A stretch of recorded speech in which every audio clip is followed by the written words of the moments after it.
Pregnancy कोई बीमारी नहीं। आज की वीडियो में हम इसी टॉपिक पे बात करेंगे कि एक नॉर्मल प्रेगनेंसी को किस तरह से गुजारना चाहिए।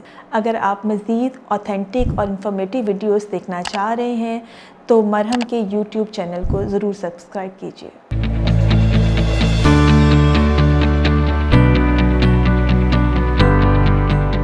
अस्सलाम वालेकुम जी, मेरा नाम डॉक्टर साइमा ज़की है। मैं पिछले 22 साल से गायनी के शोबे से वाबस्ता हूँ। आज हम बहुत ही आम टॉपिक पे बात करेंगे, लेकिन ये बहुत अहम टॉपिक है कि नॉर्मल प्रेगनेंसी क्या है। हमें हमेशा ये याद रखने की ज़रूरत है कि नॉर्मल प्रेगनेंसी कोई बीमारी नहीं है और ये एक फिज़ियोलॉजिकल फिनोमेना है जिसे हमें एक नॉर्मल तरीके से गुजारना चाहिए। अगर हम नॉर्मल प्रेगनेंसी को डिवाइड करते हैं तो हम इसे 3 पार्ट्स में डिवाइड करते हैं। हम इसको ट्राइमेस्टर वाइज पहले 3 महीने, बाद के दरमियान के 3 महीने और आखिर के 3 महीने में डिवाइड कर लेते हैं। अगर प्रेगनेंसी में कॉम्प्लिकेशंस आ रही हैं तो ट्राइमेस्टर वाइज डिफरेंट कॉम्प्लिकेशंस आती है, लेकिन अगर प्रेगनेंसी में कॉम्प्लिकेशंस नहीं आ रही हैं और एक नॉर्मल प्रेगनेंसी चल रही है तो हमें चाहिए कि उसको जितने नॉर्मल तरीके से हम गुजार सकते हैं उतने ही नॉर्मल तरीके से गुजारें।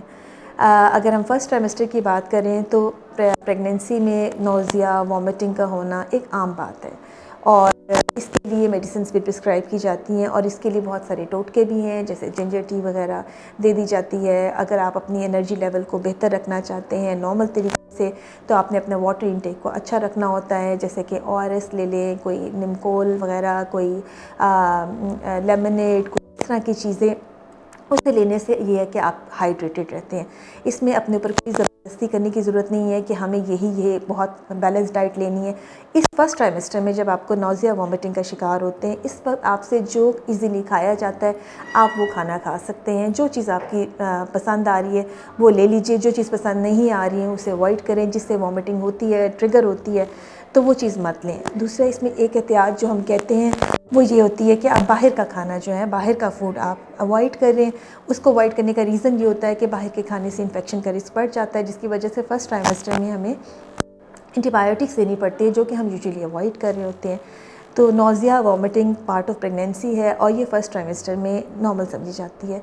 दूसरी चीज़ जो फर्स्ट ट्राइमेस्टर में नॉर्मल होती है वो है ब्लड प्रेशर का लो हो जाना। अक्सर लोग कहते हैं कि हमें बहुत ज़्यादा थकावट फ़ील होती है, हमसे उठा नहीं जाता। Then again low blood pressure is a part of normal pregnancy. इसके लिए परेशान होने की ज़रूरत नहीं है। हाँ, अगर आपका ब्लड प्रेशर ज़्यादा है तो डेफिनेटली आपको अपने गायनेकोलॉजिस्ट को इन्फॉर्म करना चाहिए।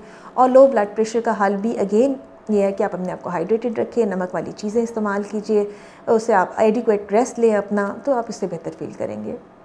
तीसरी बात होती है कि नींद की डिस्टर्बेंस होना शुरू हो जाती है लोगों को। कुछ लोगों को बहुत नींद आती है और कुछ लोगों को बिल्कुल नींद नहीं आती है। अगेन इससे भी हम नेचुरली इसको डील करने की कोशिश करते हैं, और जिसमें ये है कि जिनको नींद नहीं आ रही होती है उन्हें स्क्रीन टाइम कम करने का कहा जाता है, उन्हें रेस्ट टाइम यूजुअली एक स्पेसिफिक टाइम पे करने का कहा जाता है। और जिन लोगों को ज़्यादा नींद आ रही होती है उन्हें वॉक वगैरह एडवाइस की जाती है, ताकि ये कि वो अपने का दिन जो रूटीन के काम है वो कर सकें। अब हम बात करेंगे सेकंड ट्राइमेस्टर के बारे में, यानी कि जो नेक्स्ट 3 मंथ्स होते हैं। मेरे पास जो भी कपल आते हैं मैं उनसे कहती हूँ कि this is the best time, आप इसे एंजॉय कीजिए। उसकी रीज़न ये होती है कि अब यहाँ तक आते आते most of the times nausea और वॉमिटिंग तो सेटल हो जाता है, आप खाना पीना शुरू कर देते हैं। और ये वो टाइम होता है कि जब आप वो जो एक फेयर होता है ना प्रेगनेंसी का, कि प्रेगनेंसी टेस्ट पॉजिटिव आने का, और जो फर्स्ट ट्राइमेस्टर कॉम्प्लिकेशन वाला टाइम होता है, ब्लीडिंग, स्पॉटिंग होने वाला, वो भी गुजर जाता है। लो ब्लड भी काफ़ी हद तक हल हो जाता है, आप मोबिलाइज़ हो जाते हैं, आप एक रूटीन में आ जाते हैं। तो ये वो टाइम होता है कि जिसमें आप मैक्सिमम रिलैक्स कर सकते हैं। ये वो टाइम होता है जिसमें आप अपनी आगे की प्लानिंग कर सकते हैं और अपनी लाइफ को बेहतरीन तरीके से एंजॉय भी कर सकते हैं। इसमें भी डाइट पे हम ये वो वक्त होता है कि जहाँ हम डाइट पे ज़्यादा फोकस कर रहे होते हैं, यानी यहाँ चौथा महीना, 5वां महीना स्टार्ट होता है, वहाँ पे हम बैलेंस डाइट की बातें करना शुरू कर देते हैं। अब चूँकि अब वो नोज़िया, वॉमिटिंग वाली तो कंपल्शन ख़त्म हो जाता है ना, कि ये नहीं खा सकते या वो नहीं। अब हम कहते हैं कि आप दूध भी लें, फल भी लें, अपनी डाइट में कीमा, गोश्त, अंडा, कोई चीज़ मना नहीं होती, कोई चीज़ गर्म नहीं होती है। आपने हाई प्रोटीन डाइट लेनी होती है, आपने एक्चुअली बैलेंस डाइट लेनी होती है। आपने दूध भी लेना है, प्रोटीन्स भी लेनी है, वेजिटेबल्स भी लेनी है, सैलड, फ्रूट्स, ताकि आपको जो प्रेगनेंसी में कॉन्स्टिपेशन का इशू होता है वो ना आए। अपने आप को हाइड्रेटेड रखना होता है। अगेन आपने, अगर ये नॉर्मल प्रेगनेंसी है और आपको कोई कॉम्प्लिकेशन या ब्लीडिंग वगैरह या पेन नहीं है, तो आपने अपने आप को मोबिलाइज़ रखना होता है, चलते फिरते रहना होता है, ताकि जिस हद तक कि नॉर्मली आप इस टाइम को गुजारें उतना ही बेहतर है। फिर हम आते हैं थर्ड ट्राइमेस्टर पे। थर्ड ट्राइमेस्टर यानी जो आखिरी 3 महीने होते हैं, अगेन थोड़ी मुश्किल इसलिए स्टार्ट हो जाती है चूँकि अब बेबी का साइज़ बढ़ रहा होता है, उसकी पानी की मिकदार भी जो बच्चे के इर्द गिर्द होती है वो बढ़ रही होती है, जिसकी वजह से पेशेंट को डिस्टेंशन फील होना शुरू होती है, यानी वो उसका उठना बैठना थोड़ा मुश्किल हो जाता है, हिलना जुलना थोड़ा सा मुश्किल हो जाता है। तो ये वो टाइम होता है कि जहाँ पे पेशेंट फिर थोड़ा सा अनईज़ी होना शुरू हो जाती है।